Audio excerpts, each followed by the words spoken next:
With the VoiceOver Match Dailicast for today, Monday, September 2nd. I'm Chris Lanning from NeighborhoodStage.com. Now, this week on episode 12 of the VoiceOver Match podcast, I continued my interview with Peter Stewart, who is a broadcaster in the UK with over 30 years in the industry.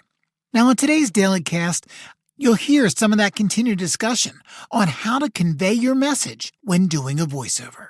There's a style that some newsreaders get into, and perhaps I alluded to this a little bit earlier on. I've done it myself, where you're in a newsroom. It's a highly charged, highly paced kind of atmosphere. News stories are coming in all of the time. Perhaps you haven't written them. Usually you would write them yourself. Certainly in my experience, write them yourself, or you'll be able to have some time to proofread, to copy read those and to underline.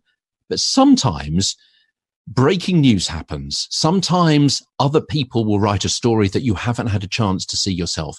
And you can get into a kind of autopilot sense that you can just read something which isn't going to be badly read, but it doesn't have the understanding because you don't understand the story. It's just been given to you. You are sight reading, but you can go into that kind of autopilot.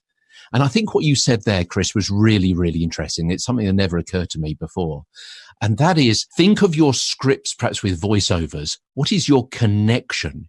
If you're doing too many scripts and too many auditions, perhaps you're just getting into a bit of autopilot. Perhaps you're reading them all in the same way.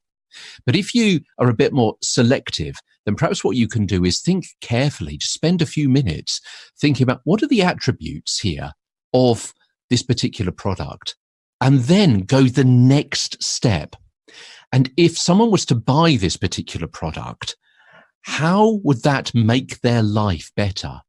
If I was the person that was driving this car, what would it mean to me that the seat or the air conditioning or the safety elements were inbuilt into this particular vehicle? How would I feel? Then you're going to be able to read that script perhaps with a bit more sense of engagement. It's going to be much more compelling. You're understanding it much more from the purchaser's point of view rather than perhaps the seller's point of view. And therefore, perhaps you're going to be reading it with much more of a sense of understanding, of engagement, of realism, of humanity. Now, tomorrow in the VoiceOver Match Dailycast, we will have more with this discussion with Peter Stewart on how to convey your message when doing a voiceover. To hear this episode in its entirety, you can subscribe to the VoiceOver Match podcast. You can do that in the iTunes Store, Google Play Store, Stitcher, or Spotify. You can also listen to the episode online at voiceovermatch.com. With your VoiceOver Match Dailycast for today, I'm Chris Lanning from NeighborhoodStage.com. Have a great day.